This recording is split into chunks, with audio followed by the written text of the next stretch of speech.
രോഹിണി, പുഷ്പവല്ലി എവിടെ? മകളെയും മരുമകനെയും കൊച്ചുമോളെയും കൊണ്ട് ശാലിനിക്ക് പിന്നാലെ. പുഷ്പവല്ലി, ദേ അമ്മ വിളിക്കുന്നുണ്ട്. TV കാണുമ്പോ സംസാരിക്കുന്നത് എനിക്ക് ഇഷ്ടല്ല കേട്ടാ.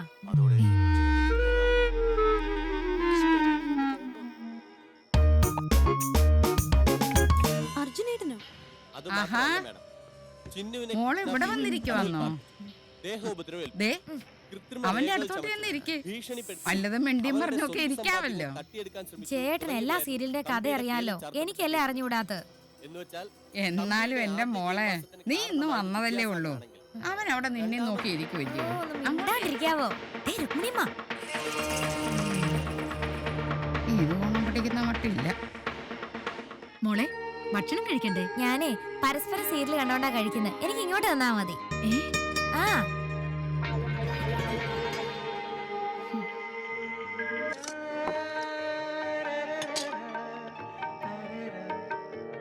തലേ ദിവസം ചെറുക്കന്റെയും പെണ്ണിന്റെയും വീട്ടുകാര് ഒരേ സ്ഥലത്ത് ഒത്തുചേരുക.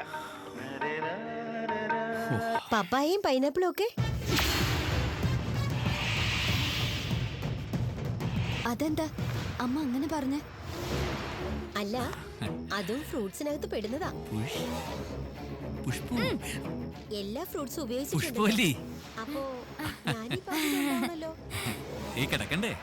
കിടക്കണ്ടേന്ന് ഞാൻ കറുത്തമുത്ത് വരെ കണ്ടിട്ടേ കിടക്കത്തുള്ളൂ. പ്ലീസ് ചേട്ടാ. നീ നല്ലതിന് വേണ്ടി ചെയ്തതാവാ. എന്തായാലും ശരി, കാർത്തു ഇപ്പൊ ഒരു ആയുർവേദ മരുന്ന് കഴിച്ചോണ്ടിരിക്കുക. അതിന്റെ പുറത്ത് 2 മണിക്കൂർ കഴിയാതെ ഒന്നും കഴിക്കാൻ. കറുത്ത മുത്ത്, ഡോക്ടർ ബാലചന്ദ്രൻ, കാർത്തിക എന്ന കാർത്തു. എല്ലാവരും നന്നായിരിക്കട്ടെ ഭഗവാനെ.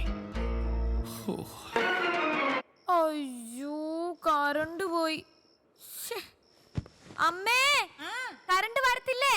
നാട്ടുപുറല്ലേ മോളെ, ഇന്നിനി നോക്കണ്ട. മോള് പോയി കിടന്നു. എന്റെ ചന്ദനമഴ.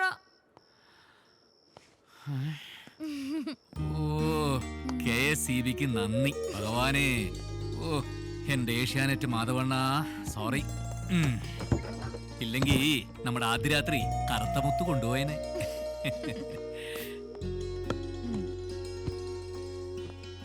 അതെ, ഇവിടെ വന്നിരിക്കേ.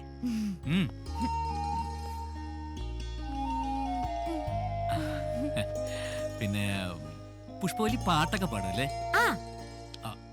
ഞാൻ രണ്ടുപേരും പാട്ടെ. തൊണ്ട. കല്യാണ പ്രായത്തിൽ പെണ്ണുങ്ങൾ ചൂടുന്ന കന്മദപ്പൂ കണ്ണമ്പൂ ഉണ്ടോ? ചൂട് തന്നേ പോയി ആൺകിളി. മതി മതി മതി. നന്നായിട്ടുണ്ട് മതി. ചേട്ടൻ പാടുവോ? പാടുവോ ചോദിച്ചാ വല്ലപ്പോഴൊക്കെ ഒരു മൂളിപ്പാട്ടൊക്കെ. പിന്നെ ചേട്ടന്റെ ഇതുവരെയുള്ള സീരിയലില് എനിക്ക് ഏറ്റവും ഇഷ്ടപ്പെട്ട നായകൻ ആരാന്നറിയോ? ആരാ? ശ്രീജന്മത്തിലെ ഗോപൻ. അതെന്താ ചോദിക്ക്.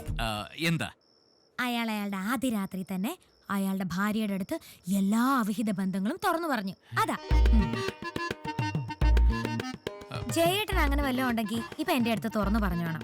കാരണം പിന്നെ കേട്ടാ ഞാൻ സഹിക്കൂലേ.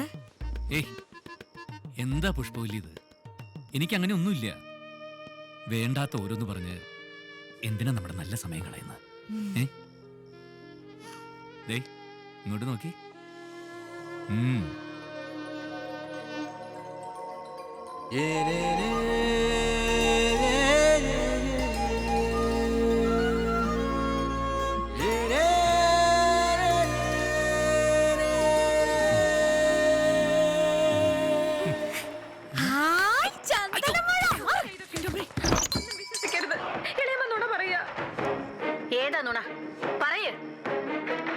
നിന്റെ പെണ്ണ് കാണാൻ വന്ന് അമൃത മതിയെന്ന് ഞാൻ തീരുമാനിച്ചപ്പോ നിന്റെ അമ്മയ്ക്ക് നിരന്തരം ചെയ്യുന്ന കർമ്മങ്ങൾ താൻ അനുഭവിച്ചിടുമെന്നേ വരൂ. ഈ വീടിന്റെ സമാധാനം കെടുത്താൻ മായാവതി തീരുമാനിച്ചു. അതിനായി ഈ ചതിയിലൂടെ നിന്നെ ഇങ്ങോട്ടേക്ക് കയറ്റി വിട്ടത്. പിടിച്ചു. അയ്യോ, അടുക്കള എൻ്റെ അമ്മേ വേണ്ട.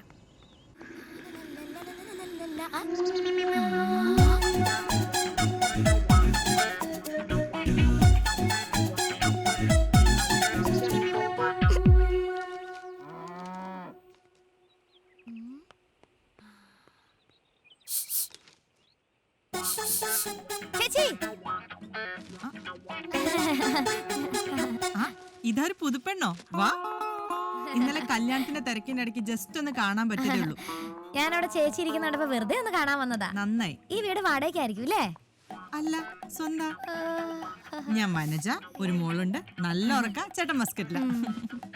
ചേട്ടന്റെ വീടൊക്കെ ആയിട്ട് ഭയങ്കര അടുപ്പായിരിക്കും അല്ലേ? പിന്നെ അവിടുത്തെ അച്ഛൻ ഭയങ്കര ചൂടനാണോ? ഏയ്, ഗൗരവക്കാരനാ, കേണലല്ലേ. അമ്മയോ? ഷോ, എന്തോ പുണ്യം ചെയ്തിട്ടുണ്ട്, അതാ ഇങ്ങനെ ഒരു അമ്മ കിട്ടിയത്. ചേട്ടന്റെ പെങ്ങള് എപ്പോഴും വന്ന് നിക്കാറുണ്ട് ഇവിടെ? വല്ലപ്പോഴും വരും, അത്ര തന്നെ. രോഹിണി അമ്മയുടെ തനിപ്പകർപ്പാ. അല്ല, ചേച്ചിയോടെ എങ്ങനെയാ ചേട്ടൻ? ജയദേവൻ ഈ നാടിന്റെ സ്വന്തം അല്ലേ. വീട്ടിലെത്തിയ വനജയെന്ന് വിളിച്ചോണ്ട് ഒരു വരവാ. സംസാരിച്ചു തുടങ്ങിയ പിന്നെ ചിരിച്ച് ചിരിച്ച് വയറ് പൊട്ടും. ഇനി അധികം ചിരിപ്പിക്കണ്ടെന്ന് ഞാൻ ചേട്ടനോട് പറയാട്ടോ. ചെലപ്പോ ചിരിച്ച് ചിരിച്ച് വയറങ്ങനെ പൊട്ടിയാലോ. ഒരു ചിരിക്കാരി വന്നേക്കുന്നു. അവിടെ ഒരു ചുരുണ്ട മുടിയും അളിഞ്ഞ ചിരിയും. ആരാന്നവിടെ ഭാവം. വേണ്ട വേണ്ട, അവളുടെ കാല് പിടിക്കാനൊന്നും പോണ്ട. ഏയ്, ഞാനവിടെ കൊല്ലൊന്നുമില്ല. ഉഗാണ്ടയ്ക്ക് പോയി എന്നങ്ങ് എഴുതിയേക്കാന്ന്. എന്നിട്ട് അവളുടെ അനിയത്തിയില്ലേ, അവളെ നമുക്ക് ഹീറോയിനാക്കാം. എന്തായാലും ഞാൻ ആ സ്വർഗപുത്രിയുടെ ലൊക്കേഷൻ ഒന്ന് കേറിയിട്ടേ വരുള്ളേ. ഓക്കെ. ചേട്ടൻ എവിടെ പോവാ? ഇന്ന് ഷൂട്ടിംഗ് ഉണ്ട്. ഇത് പിടി, ഞാനൊന്ന് കുളിക്കട്ടെ. ഷൂട്ടിംഗ്.